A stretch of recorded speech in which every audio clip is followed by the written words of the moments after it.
Tá. Vocês estão me ouvindo? Sim, tudo tranquilo. Show. Tá. Então, eu peço desculpas pelo atraso, mas é bom que foi entrando quem resta, né? E essa vai ser a nossa última live antes do fim do curso, mas só para deixar bem claro, né? Como alguns alunos perguntaram e o Fernando meio que já tinha feito isso, né? A gente deixou as tarefas até o fim do mês, entende? Para quem precisa de mais tempo. Então, vocês têm até o fim do mês para tirar o certificado de vocês. E falando em certificados também, é bom responder uma dúvida que surgiu no Moodle logo, que parece que o certificado não autenticou com o QR Code. Isso eu tenho que ver com uma secretária do TCC, que se chama Luciana, entende? Só que ela não conseguiu ver isso hoje. Semana que vem eu vejo com ela, mas todos que terminarem as tarefas vão receber os seus certificados, entende? Tipo, não se preocupe. E agora que essa parte mais burocrática saiu, tem outra coisa que eu quero falar no fim com vocês, mas eu vou falar um pouco do assunto aqui antes, né? Esse terceiro módulo do nosso curso de composição de programas em Python se chamou processamento de dados. Ele poderia muito bem também se chamar de paralelismo, ou de computação paralela, ou de computação concorrente, talvez. Só que a gente tentou focar nas primitivas map e reduce para manipular bases de dados, meio que imitando, porque vocês não vão ter isso na prática, ou pelo menos não durante o curso, um ambiente em que você tivesse várias CPUs para distribuir suas tarefas e processar dados em cima delas, né? Aí eu peguei essa figura aqui, justamente de um dos links que mandaram para o Moodle, né? Mandaram esse material que está aqui agora no slide. Vocês vão ter o slide e a live. Meio que explicando um pouco o que são programas, o que são aplicativos, o que são processos e o que são threads, né? Eu entendo que talvez essa parte do curso, para quem não viu uma matéria de sistemas operacionais, pode ter ficado muito alto nível, mas o resumo é que quando você tem um processo, ou quando você tem um programa, vamos falar assim, quando você faz o seu Alô Mundo na linguagem preferida sua e compila aquilo numa linguagem compilada, isso vira um programa ou um aplicativo. Isso vira um executável, entendeu? Isso não vira algo que está rodando. Quando você inicia esse programa, isso vira o que é chamado de um processo, entendeu?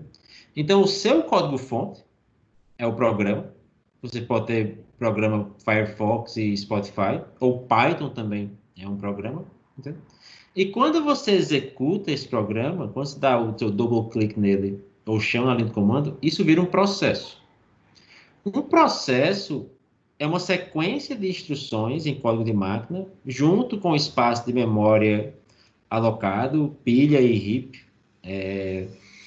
junto com basicamente isso. Acho que seria com alguns registradores especiais, talvez, mas basicamente isso é que seria o seu processo. E o seu computador, ele está executando vários processos de uma só vez, né? Essa máquina aqui está executando o Teams, está executando o meu terminal, que eu deixei aberto se alguém quiser tirar alguma dúvida de código, e está também executando o Chrome ou Firefox no mínimo. Isso é o mínimo que está na cara de vocês agora, né? Assim, tem um monte de outros processos que estão executando nesse computador. E o computador tem que usar de vários truques para executar esses processos em paralelo. O que eu quero dizer? Na prática, um computador antigo, bem antigo mesmo, entendeu? Ele não muito antigo, sendo sincero, mas ele só viria com uma CPU. Tipo, durante a minha graduação inteira, os computadores ainda tinham só uma CPU. Foi na minha graduação que começou a surgir esses computadores com várias CPUs a nível de usuário, assim, servidores já tinham várias CPUs, né? E na prática, quando só tem uma CPU, só um processo por vez consegue rodar naquela CPU. Então, o que o computador faz é chavear esses vários processos bem rápido. Tipo assim, cada processo recebe uma fatia de tempo muito pequena para rodar um pouquinho de tempo na CPU. Como o computador é mais rápido que a gente nessa tarefa, a gente tem a impressão de paralelismo. Mas, no fim, é um processo rodando por vez na CPU. Além disso, um único processo pode ter várias tarefas. Pare para pensar que esse time que está rodando agora, ele está fazendo umas 3 ou 4 coisas, pelo menos. Ele está gravando um vídeo, ele está mandando minha voz para vocês. Está também com o chat aberto, está com uma interface gráfica aberta, etc. Então, um processo também é composto de várias tarefas paralelas, que a forma que isso geralmente acontece são as threads, que são essas linhazinhas que estão rodando aqui. Por exemplo, um browser Firefox, cada tab tem threads diferentes, está requisitando conteúdo, renderizando vídeo de YouTube, etc. Então, um único processo também tem como se fossem esses mini processos dentro dele, que são as threads, entendeu? Que compartilham do espaço de memória desse um processo. E é assim que um conjunto de processos funciona no computador. E o sistema operacional vai alocar as threads para CPUs, como também vai alocar os processos para CPUs, para conseguir executar isso. Tá claro, gente? Alguma dúvida nesse primeiro slide? Talvez quem nunca viu SO, alguma dúvida? Eu vou esperar uns 10 segundos, que eu aprendi que em aulas via Teams, esperar uns 10 segundos é bom. Mas ok. Então vamos em frente, né? E só para resumir, esse seu processo, ele vai ser quebrado nessas várias threads, entende? Tipo, e isso é muito bacana. Isso é muito bacana porque é isso que permite, por exemplo, você ter 5 páginas abertas no seu browser. Entende? Tipo assim, senão você teria que navegar numa página, fechar, depois navegar em outra, fechar, depois navegar em outra. Fechar, né? Porque o tempo do curso ele foi muito curto, não deu para explicar tanto algumas intuições que eu queria passar para vocês, eu peço desculpas por isso, mas, por exemplo, aquele VPL 3.2 meio que imita isso, né? Você tem vários threads que estão mandando requisições para páginas diferentes, né? Isso poderia ser um mini browser, se você tivesse uma interface gráfica na frente ou algo do tipo. Seria um pouco mais chato, né? Renderizasse a página, etc. Mas cada tarefa dessa poderia ser uma thread diferente. Entendeu? Meio que fazendo essa atuação para gerar o que é o browser moderno na cara de vocês. E essas threads, elas concorrem por recurso entre si. O que é um recurso aqui? Recurso, do ponto de vista de computador, é a CPU, é a rede, é o disco, entendeu? Porque esses dispositivos físicos, entende? Eles são bem limitados. E o sistema operacional que cuida da comunicação entre sua thread e seu processo, ou seu processo, e barrou, e o dispositivo físico, né, não vai conseguir atender todo mundo de uma vez. Se 20 threads querem usar o disco, existe uma fila de acesso ao disco. Se 20 threads precisam da CPU, existe uma fila de acesso à CPU. E quem cuida dessa magia é esse software muito bacana chamado sistema operacional, que por si só é um assunto bem interessante, né? Espero que vocês gostem da disciplina de SEO no futuro. Então, o sistema operacional, ele vai conseguir alocar cada processo em um processador, e ele também consegue alocar cada thread em um processador.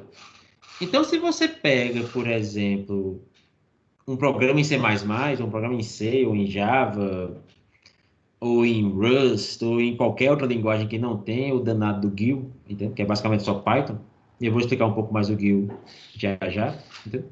Esse programa, ele consegue criar duas threads, por exemplo, baixar duas páginas em paralelo, para quem fez o VPL, e cada thread dessa, por exemplo, fatorizar dois números em paralelo, e cada thread dessa vai rodar em um computador, né? Então, se eu tenho uma tarefa que é muito intensiva de CPU, tipo a fatorização de números, ou tarefas de criptografia, ou tarefas de processar grandes bases de dados que já foram carregadas na memória, tipo os arquivos SUP de vocês, entendeu? E eu rodo isso em várias CPUs, eu consigo chegar a, no máximo, um ganho de número de CPUs. O que é esse ganho? Se meu processo com uma CPU roda em 10 segundos, com duas, ele tem um tempo máximo teórico, mínimo teórico que conseguiria alcançar, que é 5 segundos. Entendeu? um ganho de 2 vezes, né? Se eu tivesse 4, seria 2,5 segundos, né? E por aí vai. Porque essas tarefas agora têm 2 recursos físicos para executar. E qualquer computador tolinho que vocês comprem hoje em dia, desde um celular até um tablet, até um computador desktop ou notebook, mesmo se for um bem barato, hoje em dia, pelo menos 2 CPUs devem estar nesse seu computador. É muito raro você comprar um dispositivo que vem com menos de 2 CPUs. Hoje em dia, né? Até um celular vai vir com mais do que 2 CPUs, embora poderia acontecer. Então, em teoria, a gente deveria ter um ganho de performance quanto mais CPU a gente tem para executar os nossos programas. Tá claro? Alguma dúvida?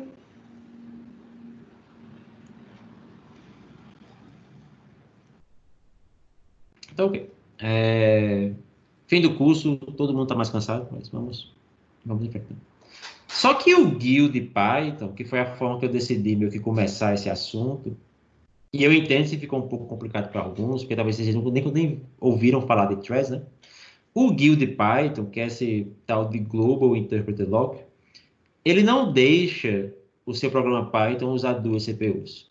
E aqui vem uma coisa que é muito bacana quando a gente pensa numa linguagem como Python, né? Tipo, porque até essa limitação permite a gente pensar em como funciona o computador. Não que seja uma coisa boa, né? E como funcionam programas que são interpretados, né? Por quê? Porque o programa C++, ele vai ser compilado, ele vai rodar as threads, e o sistema operacional que cuida de alocar os recursos para as threads. Um programa em Python, ele é interpretado, então todo código Python tem um interpretador que lê aquele código. Você pode imaginar que um interpretador vai ler o .run da sua thread, entendeu? E uma decisão que Python fez logo no início, numa época em que não era comum ter várias CPUs em um computador, foi tipo assim, eu vou simplificar a minha vida, já que só existe uma CPU para o computador.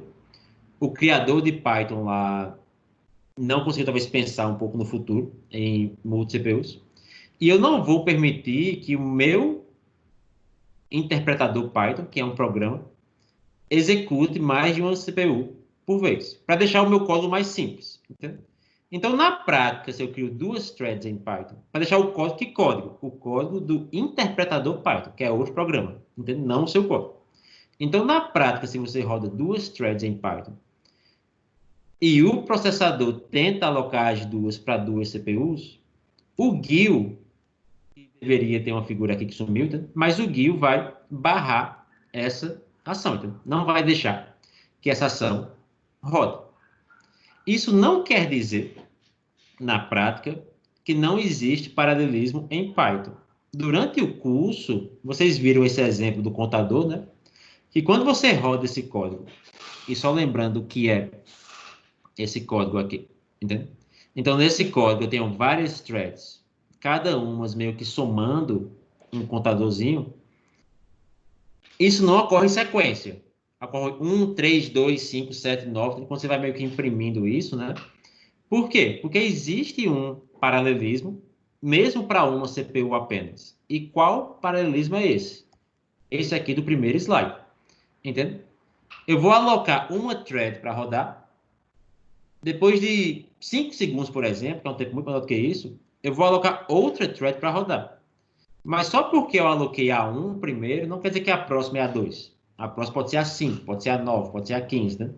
E isso dá esse paralelismo por recurso, mesmo na presença do GUI. O GUI limita essa situação de 2 CPUs executando o seu programa Python. O seu programa Python executando em 2 CPUs. Alguma dúvida, gente?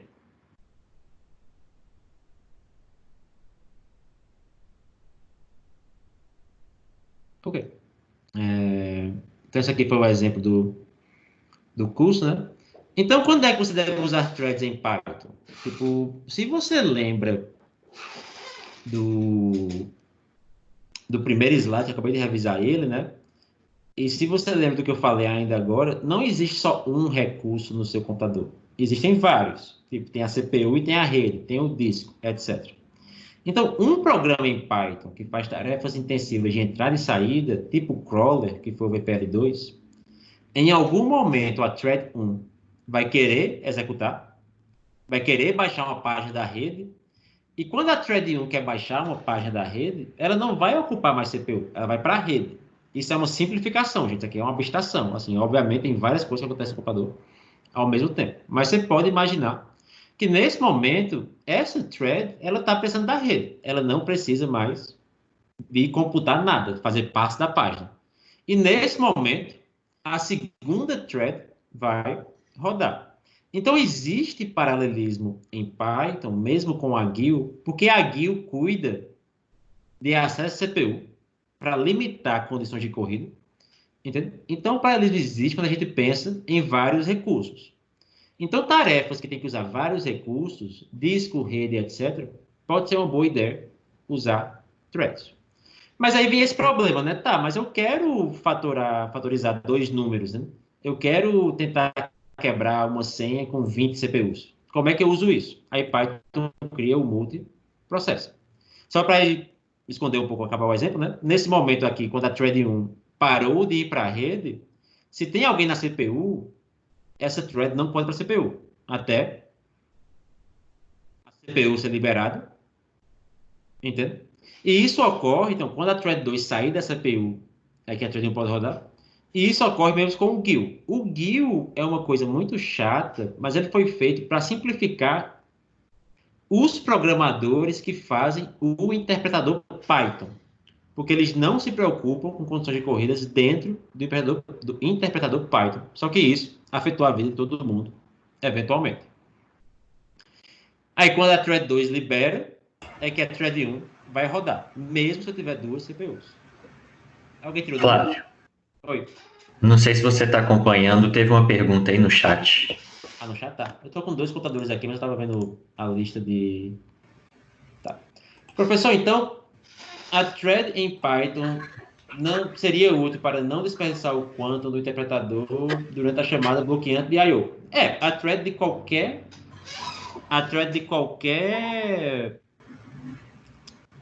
sistema operacional, a thread de qualquer linguagem de programação, ela serve para isso. Threads, inicialmente, elas tinham ganhos de paralelismo nesse mundo aqui, porque antigamente não era comum ter mais de uma CPU. Então, você não desperdiça o quantum, onde o quantum, para quem não sabe, é justamente esse tempo de execução mínimo que você tem para rodar, que está aqui sendo dividido entre vários processos, entendeu? Porque alguém está na rede e outro alguém está na CPU. Ficou claro?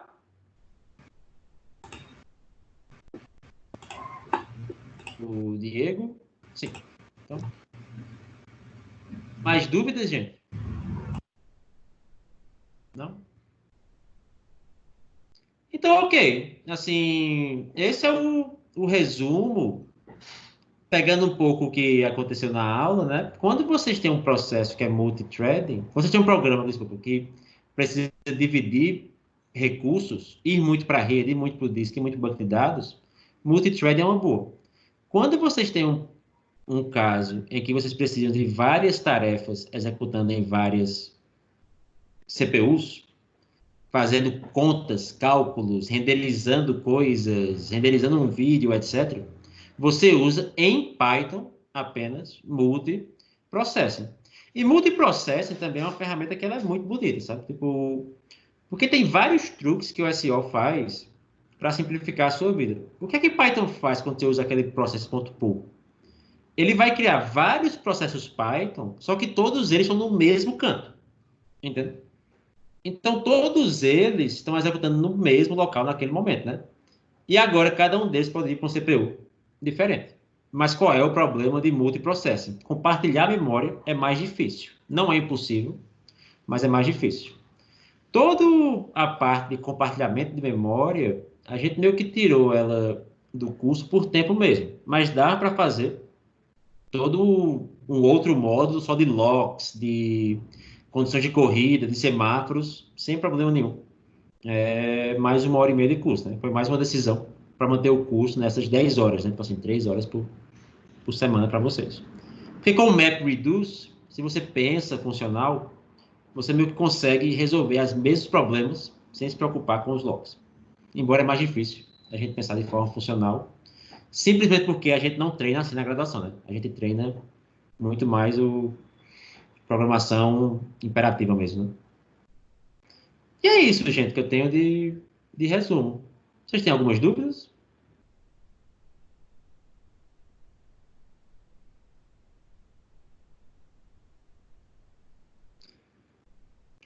Professor, vi no fórum que você sugeriu utilizar o Thread Pool Executor para limitar o número de threads do VPL no crawler. Entende? O Thread Pool Executor, eu tentei chamar o getAnyLines dentro do executor. Não, você tem que esperar o executor terminar e depois você chama o getAnyLines, né? Tipo, depois do if. O if, geralmente, é tipo assim, abrir e fechar alguma coisa. Então, o if do executor é rodar tudo, fazer join em tudo. Aí, depois do join, que terminou, você tem certeza que o resultado existe no getAnyLines e você vai lá e pega. O thread pool executor não vai chamar getAnyLines, vai chamar o run, como você falou, entendeu?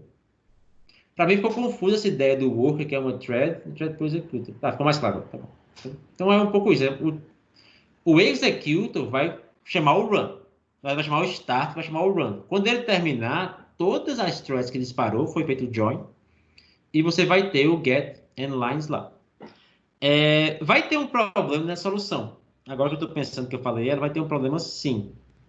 Onde, qual é esse problema, né? A mesma thread vai baixar várias páginas. Entende? Então, realmente é mais difícil fazer isso com o Thread Pool Executor. Se você quer uma dica para usar o Thread Pool Executor, faça com MapReduce. Então, faça sem herdar o worker, sem herdar threads. Faça uma função map que baixa a página e retorna a resposta. Entende? Eu entendi agora a sua confusão. Realmente fica mais difícil você usar aquela classe no executor. Dá para usar, mas fica um pouco mais chato. Então, com o executor é muito melhor fazer MapReduce. Aí você faz map, passando as URLs para o map, e retorna o número de linhas que vai vir na resposta do map. Ficou clara essa segunda ideia? Yuli. Sim, ficou sim. Tá. Então é uma outra forma de resolver, só que aí o teste não tem o getAnyLines, é mais ok. Você tem razão, ficou um pouco confuso. A forma de você fazer isso seria você meio que fazer assim, dispara 4 workers, espera a resposta. Dispara mais 4, espera a resposta. Dispara mais 4, espera a resposta. Essa foi a forma que eu pensei de resolver o problema. Mas com o execute, você usa o mapa, que resolve também. Uma coisa que não deu para testar no Moodle, e eu tentei mesmo, é que, tipo assim, seria vocês realmente mensurar o tempo de execução, sabe? Tipo, tentar escalonar as estruturas de forma mais inteligente na cabeça de vocês, para ver o impacto disso. Isso, infelizmente, não deu para fazer no tempo do curso. Mas vocês podem fazer isso na máquina de vocês, né? Tipo assim, ver quanto tem ganho com multiprocessing, com multithreading, comparar os casos, etc. Dentro do contexto de um thread pool executor com não CPUs, não. Se você cria uma. Então, só para ler a pergunta. Dentro de um contexto de um thread pool executor, se eu crio uma classe que é de thread, ela vai executar dentro do executor? Não. Entende? Tem um submit para você submeter aquela thread, ou alguma coisa similar. Então, você pode criar e submeter para o executor. E o executor vai gerenciar a quantidade de CPUs. Entende? Se eu pegar aqui a documentação, por exemplo, do thread pool. Então, tem aqui no concurrent.futures. Eu tenho aqui o nosso process per execute e o thread per execute, um para process e um para threads. Você cria, passando o número máximo de workers, e você tem aqui um submit, tá vendo? Essa função submit aqui, para submeter uma tarefa, se você não quiser fazer map reduce. Então, você pode submeter threads. Deve ter alguma função de submeter threads também. Os executors, eles são classes bem interessantes, né? Porque, assim, você pode submeter 1000 tarefas e o executor que vai cuidar de limitar isso para 4 ou 5 CPUs. Que isso também é uma dúvida que surgiu no Moodle, né? Uma das que surgiu no Moodle para ter a discussão, que também talvez não ficou claro na aula, é a seguinte. Quando você cria threads, ou cria process pool executors, ou cria pools de processos, você não está reservando a CPU para você. Quem faz isso é o SO. Mas o executor, o pool, etc., vai cuidar de limitar para você ocupar no máximo 4 threads, ou 4 processos, que podem ser alocados para 4 CPUs, caso você tenha. Ou você alocados para 2 CPUs, caso você tenha apenas 2 CPUs. Ficou claro, Luiz, a resposta? O módulo concurrent.futures ele é mais novo, entendeu? Tipo, você vê que ele é da versão 3 de Python, né? Ele não existia antes, né? Ele não tinha na época de Python 2, né? Então, esse Process Pool Executor é meio que um substituto para o mp.pool que a gente usou.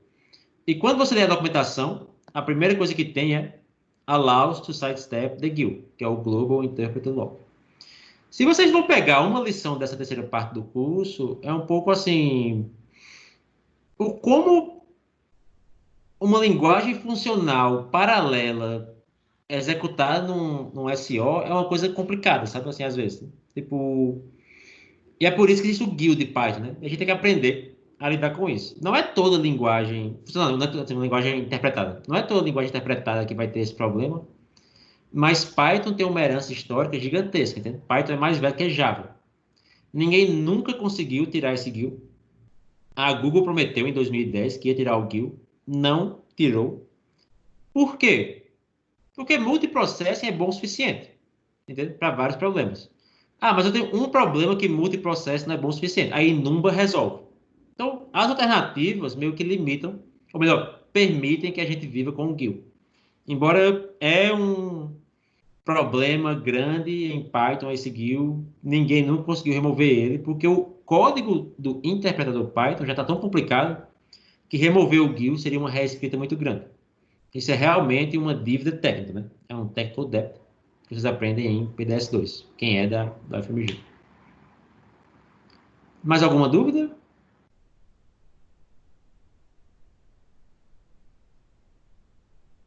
Tá, então deixa eu ir falando uma coisa com vocês, enquanto vocês pensam em mais dúvidas. Eu entendo, assim, que essa live fica um pouco mais curta, todo mundo está um pouco mais cansado, menos alunos também no curso agora, né? A gente vai, obviamente, assim, participando das lives, né? Estão fazendo o curso. A gente vai lançar para vocês também um formulário, em que esse formulário vai ajudar vocês, vai ajudar a gente, na verdade, a melhorar o curso no futuro, né? E aqui tem as perguntas que eu coloquei no formulário. Eu só queria passar para vocês quais são essas perguntas rapidamente aqui, né? Vocês vão responder qual foi a parte mais difícil. Por favor, respondam. Mencionar o que você acha que atrapalhou o seu entendimento. Alguém tirou do mudo? Foi o, foi o Douglas. Não, eu só ia falar rapidinho que, lembrando que esse formulário ainda pode mudar um pouquinho, né? Isso, mas é isso que eu vou falar com eles já, né? Tipo, algumas perguntas de VPL. Eu coloquei uma pergunta agora que seria assim: o que é que você acha que poderia ajudar o curso? Tipo, se você acha que notas de aula ou um chat em tempo real, etc., você marca. Comentários adicionais. E se vocês têm alguma coisa que vocês gostariam de inserir nesse formulário, vocês podem falar agora, entendeu? Tipo, seria bom perguntar para os alunos isso ou aquilo, né? Tipo, eu acho que seria bom abordar tal coisa, que a gente pode colocar nesse momento também. Vou voltar aqui para o meu Teams. Eu fiquei rosa, aparentemente. Isso é um problema na minha câmera. Isso é um problema que ocorre nessa minha câmera que está meio quebrada nesse computador. Mas é isso, gente. Tem mais alguma dúvida, vocês ou não?